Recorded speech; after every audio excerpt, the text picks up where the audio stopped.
तेबे दर्शक बंधु एशिया कप 2025 जितिया पर भारतीय दलर खेलाड़ी मैंने एशिया क्रिकेट परिषद सभापति मोहसिन नकवी ठारू विजयी ट्रॉफी ग्रहण करने को मना कर देथिले, जहापर नकवी ट्रॉफी को तांको होटल रूम को नहीं जाइथिले। नकवी का आचरण को नहीं प्रबल समालोचना करा जायछि। तेबे एहारी भितरे एबे मोहसिन नकवी भारत को ट्रॉफी फेरिया को कहिसंती, किंतु एथिपाई से एक बड़ शर्त रखिसंती। तेबे से शर्तटी कौन ताहा जानिबा आगुरु आपण माने जदि भारतीय दल को सपोर्ट करथांती ताहले वीडियो रे गोटे लाइक एवं चैनल को सब्सक्राइब कर दियंतु एवं कमेंट रे लिखि दियंतु जय हिंद वंदे मातरम।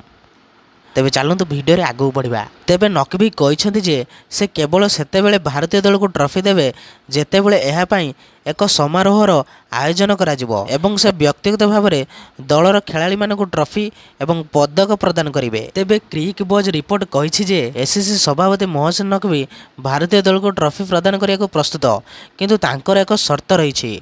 नकवी व्यक्तिगत भाव में भारतीय दलर खेलाड़ी मानक पदक प्रदान करने को इच्छा प्रकाश करिसेंती। एथिपाई एक आनुष्ठानिक समारोह हेउ एवं से व्यक्तिगत भाव में भारतीय खेलाड़ी मानक पदक एवं ट्रॉफी प्रदान करंतु।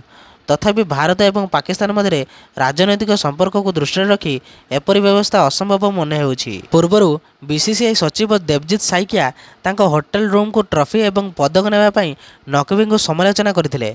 बीसीसीआई सचिव देवजीत साइकिया गणमाध्यम को कहिथिले, आमे एसीसी सभापति ठारू ट्रॉफी ग्रहण न करिया को निष्पत्ति नेछु, जे पाकिस्तान प्रमुख नेता मानक मध्यरु जणे, तेणु आमे तांको ठारू एहा को ग्रहण करिवो नाही। से यह निश्चित करिसेंती जे बीसीसीआई एही विषय रे आईसीसी निकट में अभियोग करने निष्पत्ति नहीं। से आहरी कहिसेंती जे आमे तांको हाथरू ट्रॉफी नेलु नाही। यार अर्थ नुहे जे से पदक सहित ट्रॉफी निज सहित नहीं जिवे। यह अत्यंत दुर्भाग्यजनक एवं खेलर भावना विरुद्ध अटे। तेबे नकवी एशिया कप ट्रॉफी नहीं होटल रूम को चली जावा ठीक कि भूल आपण मैंने कमेंट माध्यम निश्चय जनइबे एवं वीडियो को नुआ कर देखुले वीडियो गोटे लाइक एवं चैनल को सब्सक्राइब करदेवे, कारण यही प्रकार वीडियो आपण मैंने यही चैनल देखा पाइबे। तेबे रहिली जय श्रीराम।